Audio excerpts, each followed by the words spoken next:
Passa rápido. Eu quero ler, irmãos, com a igreja, 2 versículos. No Salmo 15, que fala sobre o verdadeiro cidadão do céu. Salmo 15, versículo 1, versículo 2. O versículo 1 tem 2 interrogações. Senhor, quem habitará no teu tabernáculo? Quem morará no teu santo monte? Aquele que anda em sinceridade e pratica justiça e fala verazmente.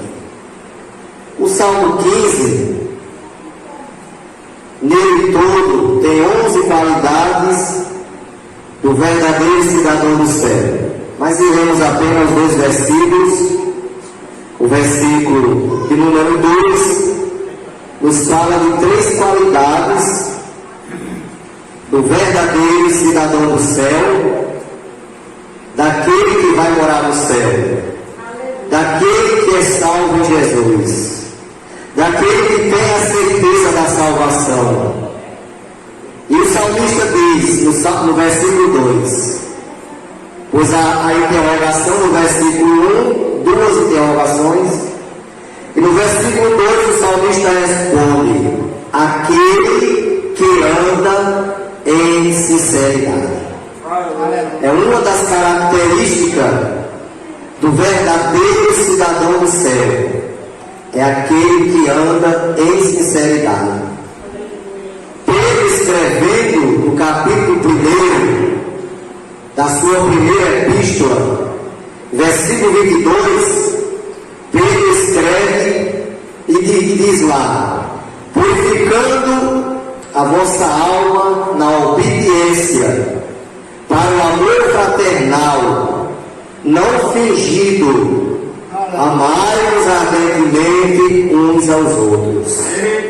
Então a palavra, quando Pedro nos ensina aqui no capítulo 1, versículo 22 da sua primeira epístola, Pedro nos ensina que devemos purificar a nossa alma na obediência.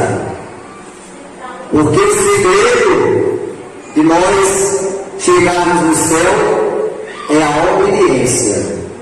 Temos que ser obedientes a Deus. Quando os escribas e fariseus chegaram para Jesus e fizeram uma pergunta: qual seria o maior mandamento? E Jesus disse: amarás a Deus sobre todas as coisas. Então a obediência a Deus é sobre todas as coisas. Certa vez Jesus falou: aquele que deixar amor de pai, amor de mãe, amor de irmãos, amor de filhos, amor de bem desta vida, e me seguir, terá a vida eterna. Então o nosso amor, a nossa obediência a Deus, ela deve estar acima de todas as coisas. Então, depois da obediência a Deus, nós devemos obediência também às autoridades constituídas por Deus na terra. Primeiramente, existem as autoridades eclesiásticas, que são os nossos pastores.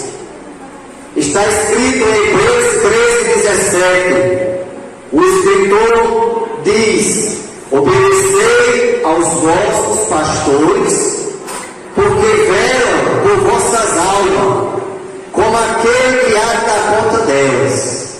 Então devemos obediência aos nossos pastores. Porque se eu não obedecer a Deus, ou melhor, se eu não obedecer ao meu pastor, que eu estou vendo, como obedecerei a Deus que nunca vi? A prova que eu obedeço a Deus é obedecendo às autoridades constituídas por Deus.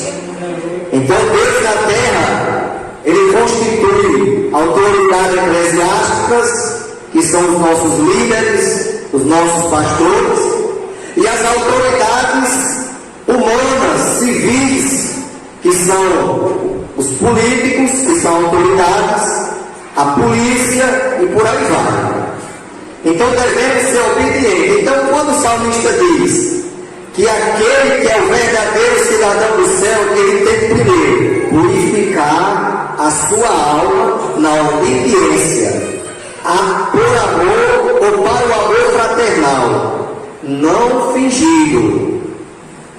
Devemos, irmãos, nos comportar diante de Deus, diante da sociedade, sem fingimento.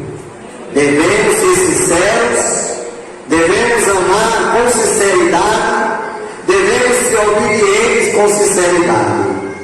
Paulo escrevendo, capítulo 12, versículo 9, na sua carta aos Romanos, Paulo diz: o amor seja não fingido, aborrecei o mal e apegai-vos ao bem. Então, para nós sermos cidadãos do céu, para nós termos o direito de chegar ao céu, nós temos que purificar a nossa alma na obediência, para o amor fraternal, não fingido, amando ardentemente uns aos outros. Irmãos, este é um culto de Santa Ceia, que nós nos reunimos uma vez por mês para nós participarmos desse memorial, porque Jesus deixou duas ordenanças para nós realizar aqui na terra. A primeira ordenança é o batismo nas águas, a segunda, a Santa Ceia do Senhor.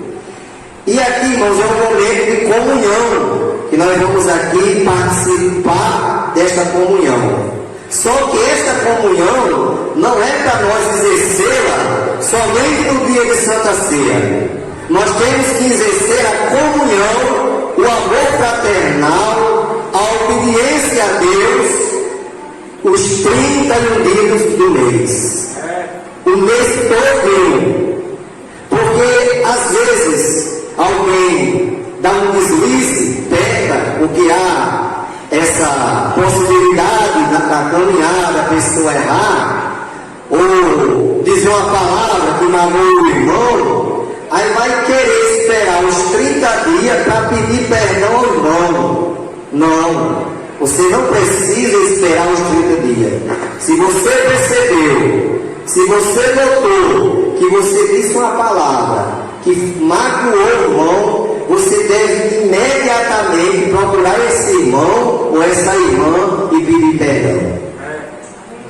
Porque Pedro fez uma pergunta a Jesus: Senhor, quantas vezes eu devo perdoar o meu irmão?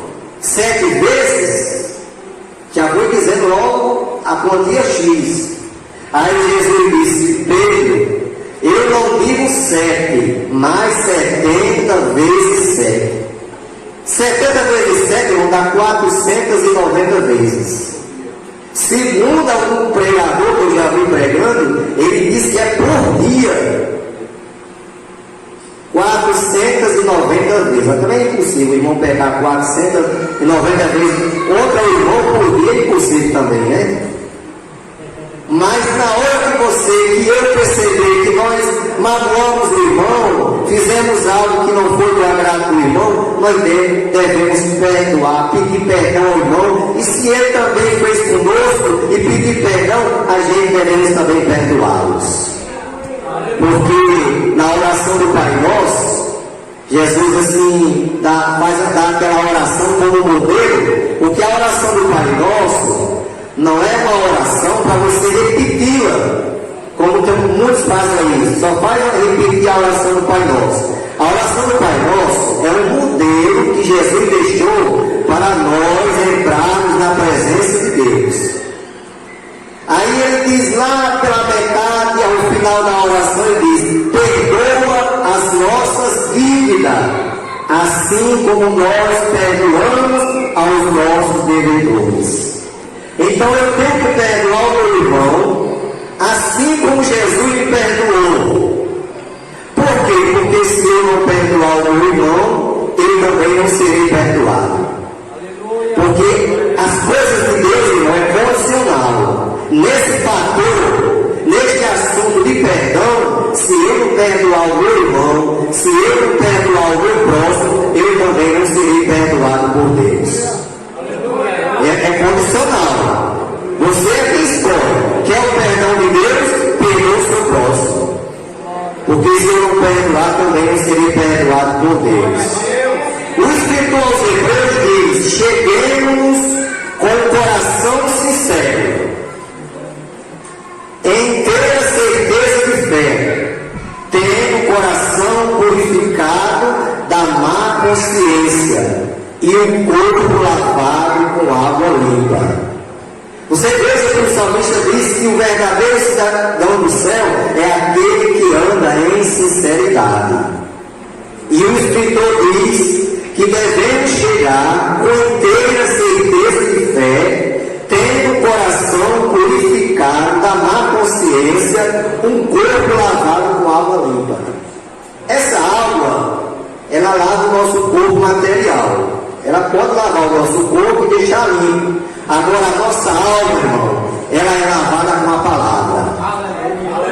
A palavra que nós ouvimos, a palavra que nós aprendemos na igreja, a palavra que é pregada pelo pastor, que é doutrinada pelo pastor, é essa palavra que se representa a água que purifica as nossas almas da impureza. Aleluia. Certa vez Jesus falou: vós estáis limpos, mas nem todos. Em outra ocasião Jesus disse: vós estáis limpos pela palavra que eu vos tenho falado.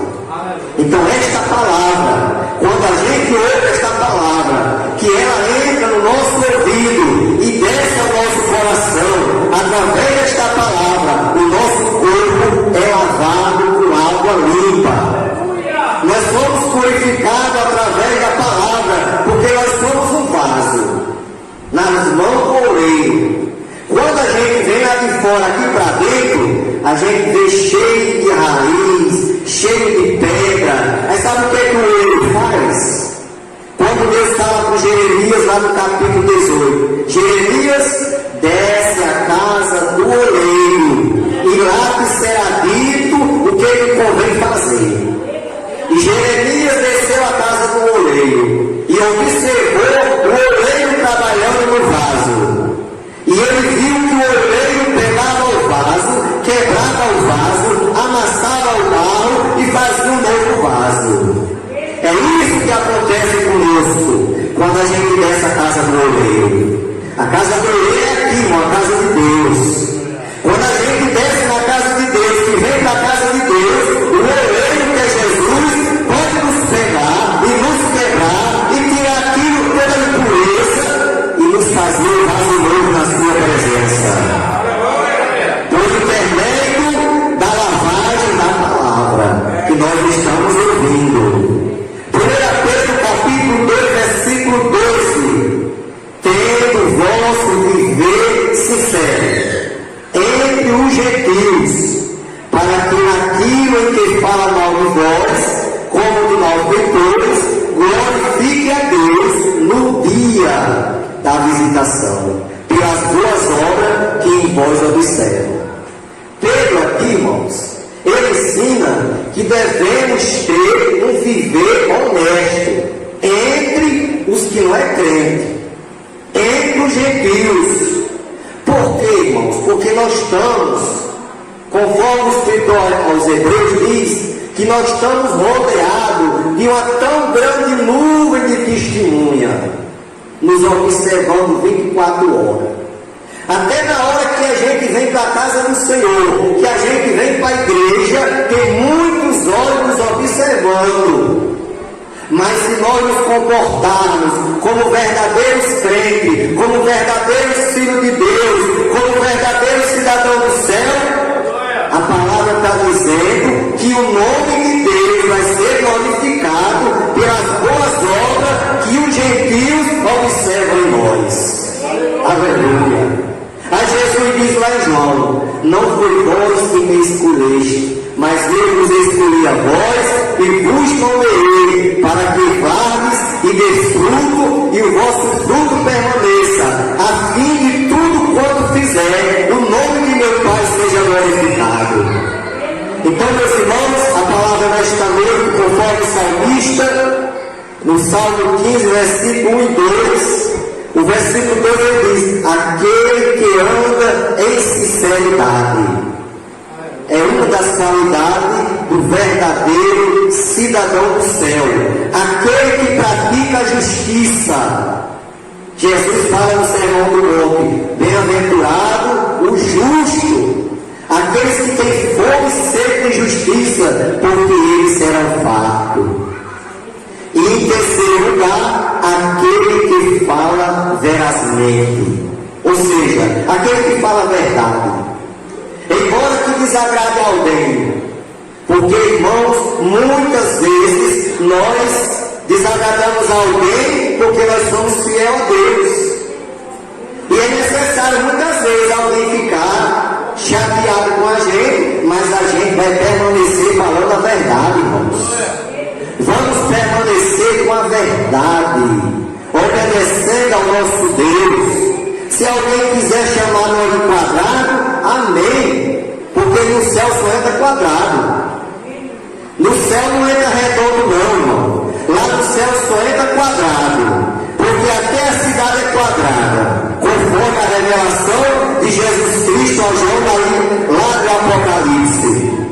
Então, nesta noite, a palavra é esta, não iremos mais tempo, as horas já se foram, iremos ainda participar da ceia. Então, fiquemos com esta palavra, irmãos: sinceridade, justiça e falar a verdade.